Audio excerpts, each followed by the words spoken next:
Hey, quick heads up before we get rolling. If you're building something big and need a boost, papernapkinwisdom.com has a stack of free tools ready for you. Strategy, mindset, leadership, all there, totally free. You can even hit the link in bio on social media, and let's level up. Welcome to Paper Napkin Wisdom, where we share pearls of wisdom shared by some of the world's top entrepreneurs, leaders, and difference makers. Here's your host, Govind Jayaraman. Hi, I'm Govind Jayaraman, and this is Paper Napkin Wisdom, episode 267. Paper Napkin Wisdom, we believe the smallest ideas, when lived intentionally, can lead to the biggest transformations. And today's episode is one of those rare conversations that pulls back the curtain on what it really means to lead through adversity. I'm joined by Marc Dann, former Ohio State Attorney General, accomplished attorney, and fierce advocate for consumer rights. But his journey has taken him from the highest levels of public office to the trenches of real-world justice. And through it all, he's held on to a principle that keeps him and his team grounded in service. In our conversation, Marc shares a deeply personal story. And it's definitely not the kind of story you hear every day. It's a story of falling forward, of rediscovering purpose when the spotlight fades, and of how small commitments, ones you can make today, can rebuild not just your career, but your character.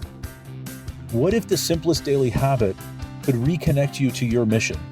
What if the people you lead need something more than brilliance or bold vision? What if the answer has been in front of you this whole time? Lean in. Marc's napkin might just hold the reminder that you didn't know you needed. And when you're done listening, join the conversation online. Share your takeaway on a real napkin, snap a photo, and post it with the hashtag #PaperNapkinWisdom. And let's dive in. Marc Dann, welcome to Paper Napkin Wisdom. I'm excited to have you here today.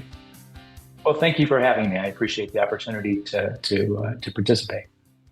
So you shared a great paper napkin, which is a very personal one, I think. Mm-hmm. And it says, "Get up, get dressed, and go to work.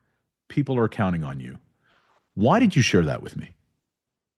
Well, when I read the pitch to submit for this, I immediately thought of a situation that happened right after I resigned office as Ohio Attorney General back in May of 2008. I was a practicing lawyer up until I became Attorney General, and so and I represented a lot of clients in the community, including a guy that had a series of DUIs who happened to be a friend of my kids, or a parent of one of my kids' friends, and so I got to know him socially as well as professionally. And he had a really difficult, hard life, and and he never really kind of was able to get back on track. In fact, he died not long after. And I went to so back then, people read newspapers on newsprint, and I had a place where I religiously went every morning to pick up my 5 or 6 newspapers a day that I would read, which I have a habit that I didn't think I didn't, I didn't realize I didn't need to have anymore at that point in time. So I went to pick up my papers in my sweats and hoodie, and no offense today, but with my hair uncombed, and I walked into the place, and he was there in his sweats and hoodie, buying a beer at 7 a.m. And I went home after that, and I literally took a shower, shaved, got dressed professionally, and went and spent the day in a concentrated way, trying to figure out what I was going to do next. I left office with no plan. It was trying to take the horrible pressure off my family, and that I caused a situation where we had people at the end of our driveway, reporters at the end of our driveway for an extended period of time. There was nowhere I went where I wasn't questioned about what was going on, and I finally reached the conclusion that it made the most sense for my family and my ex-wife, who is now one of my best friends, but to resign and to take that pressure off of them. Yeah, so let's dial this back a little bit, Yeah. because Yeah. I think people might not know the context. And so, Marc, you were Ohio State Attorney General at the time. That's right. And you resigned amidst some personal pressure around, let's call it what it was. It was a scandal, Yeah. right? There was a scandal Yeah. in your personal life related to an affair with with a member of your staff. Is that correct? That's correct. Yeah, and as a result of that pressure, you pulled the chute. You got out of that environment to take the pressure off of your family and, of course, off of yourself as well. That must have felt like, look, there was a scandal, there was a decision, there was a choice, there were challenges there, there was a mistake, but in that moment, it must have felt really lonely. Oh, incredibly so. Yes, I mean, I went from my phone constantly ringing to I don't think I received a single phone call that day. When you go through something like this, you find out who your real friends are, and many people who I'd been in politics by that point by almost 30 years, both as a staffer, as a volunteer, as an activist, as a contributor, as a fundraiser, as a state senator, and then as Attorney General. And many of the people who I thought were my dearest friends turned out not to be my friends at that time. Since then, I've really made a conscious effort, whatever the circumstances, to reach out to anybody that I know that's going through something like that, because I know how I remember every single call that I did get over that period of time. I remember every single note that I received, and there weren't many of them, so it wasn't hard to remember that. And I found I'm Jewish, but I find that to be so we call it a mitzvah, that I could share with people based on my experience, and to say, look, I have no judgment. I am unrelated to the situation that you're in. I'm a lawyer, so we can have attorney-client privilege, which I'm happy to share with you. But if you just need somebody to talk to, call me and provide my phone number. There were other AGs over time that have resigned, lawyers who have been disciplined, friends that have been involved in criminal activity, people that I've known along the way, and I feel good about that. That's one of the things I've tried to do to try to make something positive out of what I went through. A little more context though on the resignation. So while the affair was a absolute horrible thing and very unfair and unkind to my wife and to my family, and to this really terrific young woman who went through this with me to some extent, it was the bigger problem was that when I got elected Attorney General, I didn't expect to get elected. There was also a Democratic governor elected at the same time. So there was a real strain on finding talent to run the Attorney General's office has 1,500 employees. It's a very big operation, 500 lawyers. And to find managers, I was competing with the governor, who had much better jobs to offer. And the other Democrats won all but one of the row offices. So competing with all of them as well. And I ended up hiring a couple of my friends into jobs where they were over their head, and they made some terrible decisions that were in part sexual harassment related. So the scandal was really that. But in the course of that, my friends, of course, knew, because I had shared a place to stay with them. I was only in Columbus, very rarely overnight. I would commute back and forth because my kids were young. to Youngstown, which is about 2.5 hour drive, as often as I could. So, but on the few nights I was there, I stayed with them, and they were aware of what was going on with her. And so when they became the subject of me having to ask them to resign or fire them, it was, I knew that this other issue would come out. And so we made the decision. I made the decision that I needed to come clean, first with my family, and then with the community. And I took a real stab at it. I did it's kind of a cliche now, but I did answer questions till they drop news conference for 2.5 hours, fielding questions from reporters who were my dear friends. And one of the huge problems was I came in as a fiery reformer into office. My brand was truth. And so the people who had helped me get there, the reporters that relied on my honesty to expose serious corruption in state government, that got me in the position to be elected. When I stopped telling them the truth because I couldn't, that became it almost exacerbated everybody's vitriol and determination to show me that I deserve, and I deserved it. I mean, there's no question about it. Did that, flew to 3 editorial boards right after that, made my pitch, and it didn't work, didn't take. Sometimes that works, sometimes it didn't. Interestingly, in the context of politics in 2025, I think what happened I probably could have sustained it. I probably could have sustained it then. I had a thought that I could fire all the political people in the office because they were the first ones to kind of turn on me when things went wrong. Because the career lawyers and the career law enforcement folks that work for the Ohio Attorney General were fabulous, and frankly, there was no need for the political layer, and simply just do my job and run the office. But for the family considerations, that's probably something I would have done. But even with resigning, the PTSD that my kids still suffer from all that is significant. I finally got them voting again, so I'm happy about that.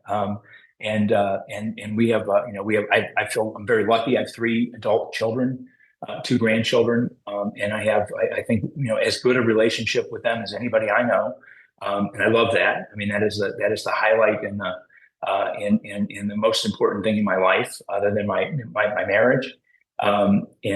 So I'm fortunate that I was able to weather through that, but that took a minute. A minute. So, Marc, I want to thank you for giving people the context, because I think it's important that people understand it. And what I want people to understand is that, while they may not relate, a lot of people listening may not relate to the situation and the conditions around the mistake that you made and the repercussions that you had to face, and the way in which you faced them. We've all been in situations where things like we've made a mistake, a big freaking mistake, and had to do something about it. And I think so the uncomfortable truth about it for a lot of us is, in the discomfort, we have a choice to grow or settle. Right? I mean, when life gets or become angry and blame everybody else. Right. Take it, blame the people you put in place for taking you down when you did the right thing. That's not what I heard from you. What I heard is that you made a decision, and then you had to own up to it, and you did it in a way that, as crappy as it was, given the number of alternatives in front of you, you felt it might be better for your family if you made other steps, like resigning and stepping out of it. So this humiliation is public because it's on TV. It's everywhere. But some of us face a quieter humiliation around some of the decisions we make. Only a few people know about it. Right. And I'm sure you've made some of those mistakes too. So having made the quiet ones and this really big one, is there a difference between them and how you feel? Like, I mean, I think this is I think it's a question, right? I mean, I'm interested. What do you think about that? You know, so since I've been focusing on these things, I've had this experience, and so I'm informed by. I don't think it was something that me as a young, ambitious politician and lawyer, aggressive, ambitious lawyer and politician, thought much about before this all happened. I thought a lot about it, obviously, since 2008. And I actually saw there was actually a story or a column in the New York Times yesterday that I shared with my wife. And one of the things I wish I knew from an 85-year-old saying things I wish I knew. One of them was people aren't thinking about you. In the way that you think, in the way that you think that they're thinking about it. Even for me in the public setting, I can't tell you the number of times that I've attributed something that has gone wrong to the fact that somebody realized who I was and what my background was. And I'm fortunate because I represent individuals and consumers. I don't represent companies where this becomes a daily exercise. But where it just wasn't true.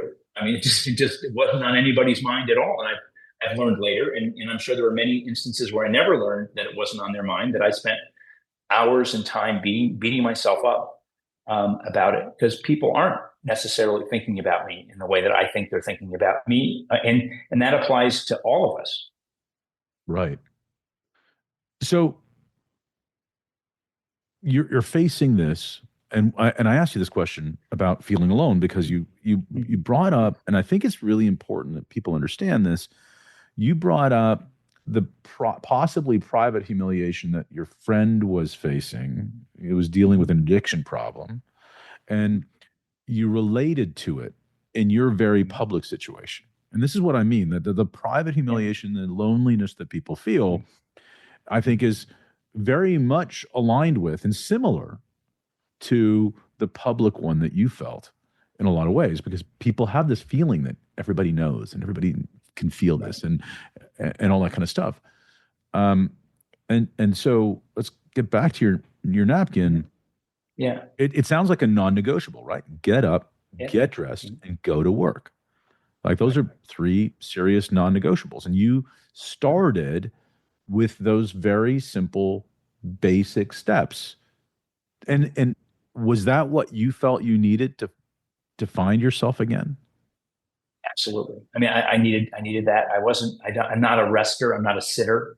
I'm not somebody that I'm a doer I always have been and remain. So, I mean, I start every day still at 4:30 in the morning, go to the gym, work for a few hours, have breakfast, and then go to the office and work until later into the evening. Fortunately, I've always been able to do something that I love. So I know that everybody doesn't have that advantage to be able to do. But and in my later years, I've become much more focused on building friendships and relationships and outside interests. I've taken up improv, which has been incredible fun. And I've learned a ton more about myself in that process. And I love that. I'm not terribly. I don't think you'll be seeing me on Saturday Night Live anytime soon. But I get through the performances in a way that, surprisingly, for all my public speaking experience, is horrifying. The worst fear that I probably ever, even going through this is the fear of getting on stage without having a script is something people can learn a lot from. Anyway, but yeah, so I've always been, and so it wouldn't have been me to sit and watch. Now, I watched plenty of reruns of Law and Order in the time and because at a certain point, there's only so many calls you can make. There's only so many emails you can send and resumes that you can send, especially when people aren't really responding to you. And so so I did spend much more time. I think there are 400 and some episodes of Law and Order. I don't know if they have that in Canada, but I watched an awful lot of them. For whatever reason, that was what was a comfort to me in the process. Um, and then but I went out and I started taking pro bono cases on. I went to the local legal aid. So one of the things I had done as Attorney General, as you remember, 2008 was the beginning of the financial crisis, so I worked with the Chief Justice of the Ohio Supreme Court and the Ohio State Bar Association to establish what turned out to be the largest volunteer lawyer mobilization in the country to help people who were facing foreclosure. In Ohio, it's a judicial foreclosure process, so you're entitled to due. And a new issue that the people shouldn't take for granted anymore, but you're entitled to due process of law and a hearing, and so I went to the program that I started, and I asked for a dozen files to work on, and they gave them to me, and I got to start. So I went to work. And I was fortunate at the time to become successful for a number of those folks. I think there was one out of the 12 that ended up losing their house. We were able to help find solutions for them, which was helpful. And I was, it gave me something to do. I hadn't practiced law at that level in a very long time, so it was very humbling. But at the same time, it was very, and I did it. So I was living at the time in Youngstown, Ohio, which is where my ex-wife's family was from and where we had raised our children up until then. And I knew that there were two places that I wouldn't even be able to do something like that. And one was Columbus, which is the state capital, and the other was Youngstown, where they have a very high density of news coverage. The highest rated shows in Youngstown are the news and talk radio and TV shows, and so I was very, very well known there. So I actually went to the Cleveland Legal Aid because I realized if I'm going to have a law practice, it would. And I grew up in Cleveland, so there was connection there. But people were less focused on state government and less focused on me, and so that's where I went. So one of my beliefs. So I've had massive setbacks, and when I've had them, my favorite brain candy was to get on a stationary bike and watch all the Marvel and Star Wars library. There's tons of great popcorn there.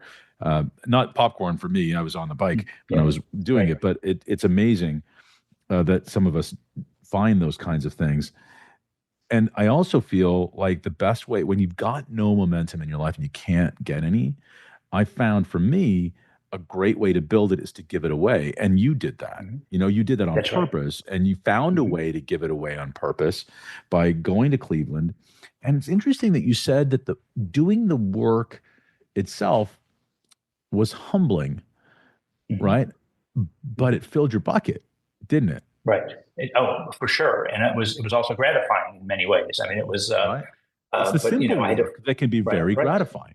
Right. I mean, I didn't know how to do electronic filing because I had always had people that did that. I didn't know how to do, and that was newish at the time.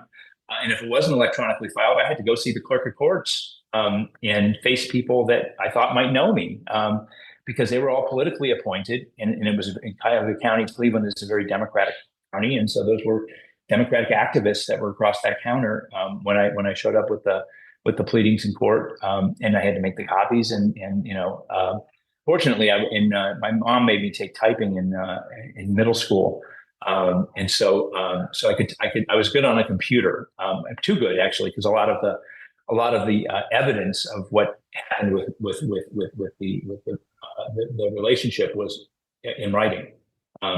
A lot of emails and a lot of text messages. And I think, again, if you think back to 2008, we didn't really understand the kind of permanency of those communications at the time. Most people did. I didn't. I certainly learned that the hard way. So I was able to use computers and adapt that way. But yeah, it was. But no, I'm so glad that it happened, and it really led to everything else that has happened since then. So this is people are counting on you part. What people are you talking about? Well, my kids. So my son was a football player in high school. I think he was a sophomore. My daughter was in middle school. My oldest daughter had actually she was my driver during the campaign. And I mean, so if you're a father of daughters, which I know you are, uh, right after she graduated from college, I spent a year in the car with my daughter, which was for me the greatest thing in the world. Probably the most worst nightmare of hers, but it was the greatest thing in the world for me. Because in a campaign where there's all kinds of stress and just ups and downs, having somebody who I couldn't fire and couldn't fire me was really important in that context. And she and I just had this incredible bonding experience.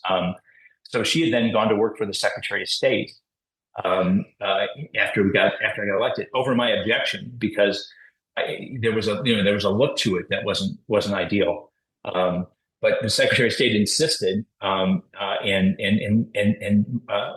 Mia had just incredible skills. She was an artist, and graduated from University of Michigan School of Design, and then later from a graduate level program in that. But she went to work doing what she was good at, and so she was working in state government when this happened.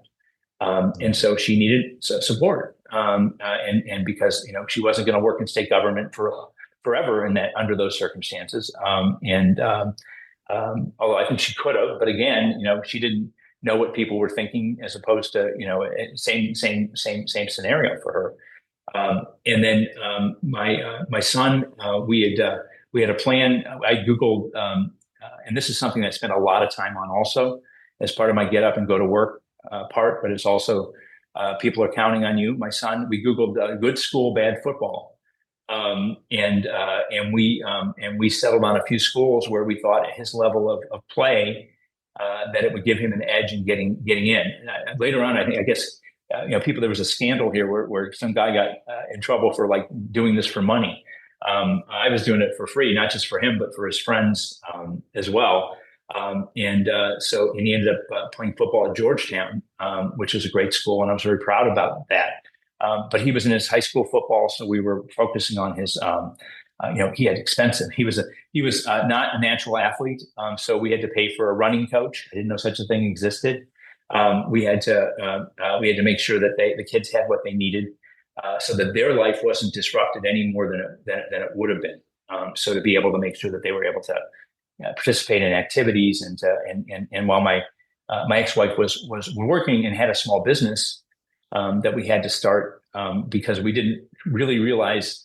So when I got elected, I wasn't really expecting to win. I ran because I thought it'd be a great experience for me and for the kids to see government and politics up close. And I was kind of the last Democrat over the line to win the election. And this is a true story. I sat in the living room that night with my father-in-law, who wouldn't let me move out of the house because he didn't believe that the results that were coming in were accurate. And my wife and the kids. And at that time, every member of the Senate got a copy of the Ohio Revised Code. And so at some point, my wife asked me, well, what does this job pay? And I said, I have no idea. And so I went and pulled out the revised code, and for lawyers will know the pocket part where the updates were kept. And it turned out the job paid $109,000 a year. Now that's a great salary. That's a fair thing. But the combination of my state Senate salary and my part-time law practice yielded a lot more income than that. And so my ex, who was kind of as a lark selling Fiesta-ware pottery over the internet, the new internet, eBay, and those kinds of things, she ended up ramping that business up to help make up the difference. So she became, after Macy's, the second largest online retailer of Fiesta-ware for a while. Very, if you're going to sell something online, about the worst thing you can do is something that weighs as much as pottery. And so we spent a lot of time, but we had she had built a warehouse, and so there was that work to do. But we still lost my salary all at once, and so I had to cash in my pension. I had to go to the bank and humbly ask for forbearance on my mortgage, which is something, by the way, that now I can relate to. Many of my clients have had to go through the same thing. And so I'm able to share that experience with them. And then we went, and then I went, but I had to meet those obligations and first, and take care of the kids and make sure that they got what they needed. And one was done with college, but two were just getting ready to go. And so I was fortunate that I was ultimately able to make sure that everybody got their education and pass, hand them off to the. None of them, fortunately or unfortunately for me, decided to go to law school, which I'd really hoped. I would have been happy to pay for that. Probably more happy than to pay for undergrad, but none of them decided to follow in those footsteps. But so that was the people to take care of. Food had to get on the table, all of that. One of the things that I think is really interesting about your story, because when it feels like you took all of the learnings, all of the pain, all of the isolation, and have paid that forward in the work you're doing now for others. Having to go through the forbearance exercise with the banks, using that to help people both in legal aid in Cleveland to get started, but also in your consumer work that you do today. When you talk about being that person that people can call, it's not that you're giving forgiveness to people, but you're reminding people that they're not alone, and there's nothing wrong with that. There's a humanity. So you've taken. I believe that if we are truly going to learn from the hard things that happen to us, we must incorporate them in the gift that we give back, in the paying forward to society, to the community in some kind of way. And it feels like you've been deliberate about that. It feels like you've been intentional about that. And in so doing, many years later now, you've built a pretty successful practice. You've been able to start differently, not start new, but start differently, right? Right. And I've been fortunate, and really, I mean, it is all informed by what I've been through and the clients that I was able to. A lawyer friend once told me long before this all happened that, to build a law practice, find something nobody wants to do and do it well. And so that was ringing in my head. He was one of the friends that stayed my friend after. Just a wonderful mentor that I had. He was actually owned a plane, and he was our pilot during the campaign. Ohio has an airport in all 88 counties, and so. And part of my effort to be home as frequently as possible for the family, and Mike was trying to keep up his pilot's hours. It was a great combination. So we spent a ton of time, like with my daughter, we spent a ton of time together. He and I did. And he actually came to work for me in the AG's office, and he left when I left because he didn't want to be there. And I had the means to be able to do that. And oh my God, he was just so supportive of everything I did and tried to do. But for Mike Harshman, I don't know. Yeah, I don't know. So I want to recognize the emotion that you're showing right now, because I've been there, and I think that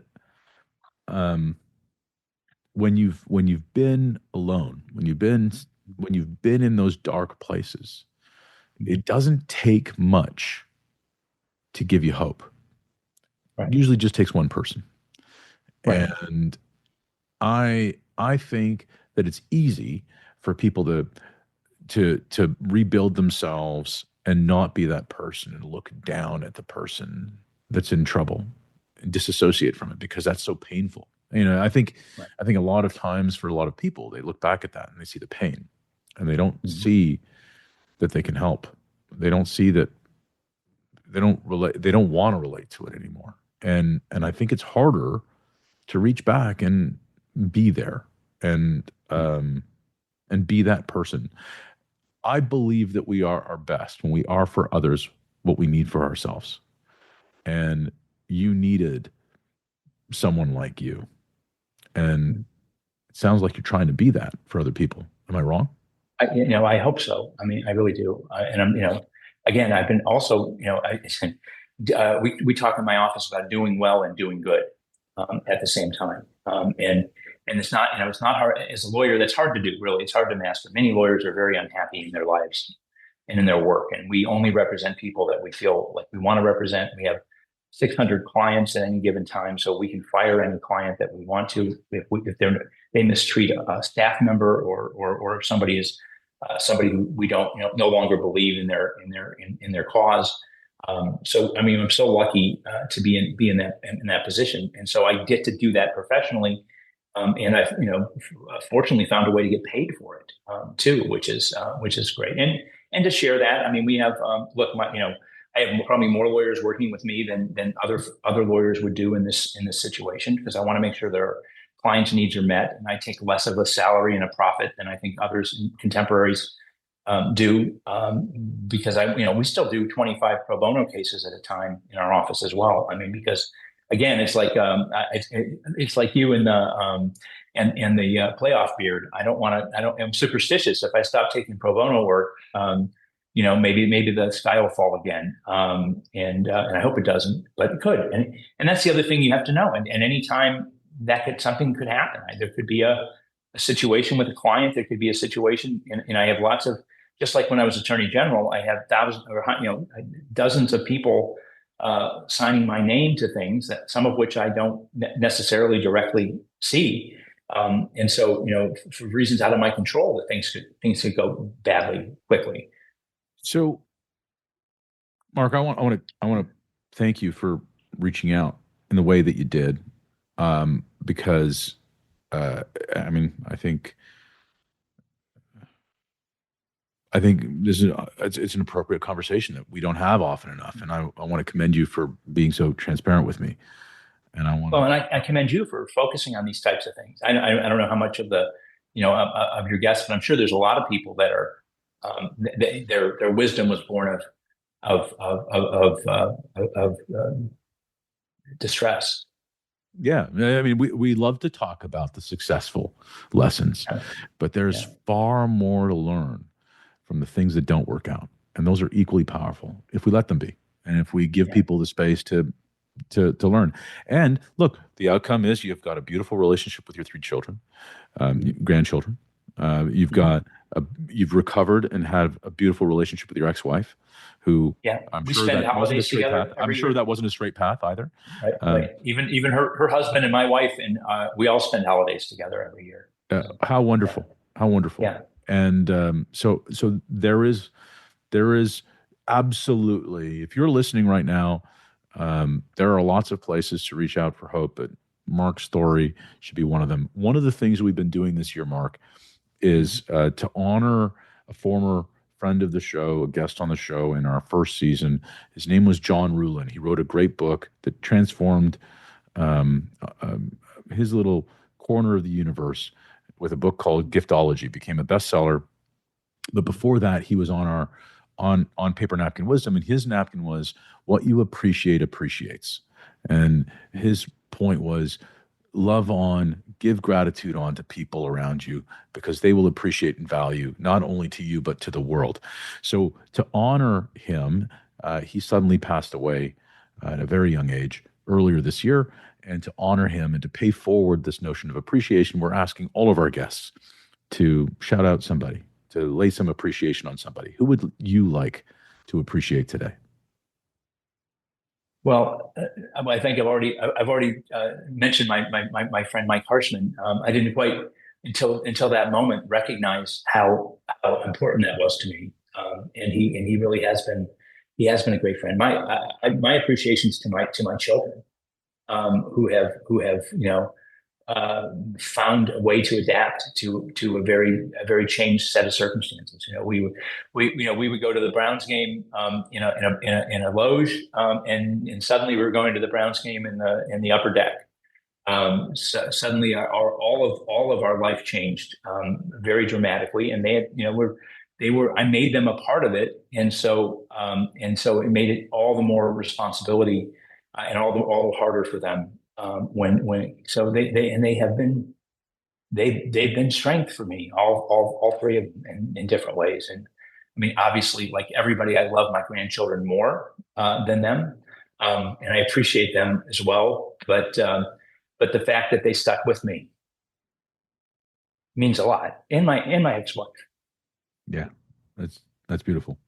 Marc, thank you for sharing this time with me. Thank you. What a powerful reminder from Marc Dann. It's easy to get caught up in strategy, performance, and pressure. But Marc brought us back to something more essential. He reminded us that sometimes the most courageous thing you can do as a leader is to simply show up, get dressed, and go to work. That phrase may sound simple, but it's rooted in something deeper. The belief that people are counting on you and that your presence, not your perfection, is what matters most. Marc's journey from Ohio State Attorney General through personal and professional upheaval and back to a place of purpose-driven leadership is a living testament to what happens when we choose to keep going. Here are the key takeaways from our conversation. Presence is greater than perfection. It's not about having it all figured out. It's about being there when it counts. Ritual creates resilience. Even a small habit like getting dressed can shift your state and strengthen your mindset. Your team needs you to lead today, not when things are perfect. Today. Accountability is service. When people can count on you, you carry a responsibility that's also an incredible privilege. Comebacks require courage. Leadership after a fall isn't about shame, it's about recommitting to your mission. If something about this episode sparked something inside you, take a minute, grab a napkin, jot down your own version of Marc's wisdom and post it with the hashtag Paper Napkin Wisdom. You never know who needs to hear or see it. And if you haven't yet, subscribe, leave us a review, and share this episode with someone who might need a reminder that they still really matter and that their team still needs them. Because here at Paper Napkin Wisdom, we believe the smallest ideas, when lived, create the biggest change. Until next time, lead with intention. People are counting on you, and I believe in you. Make it a great day.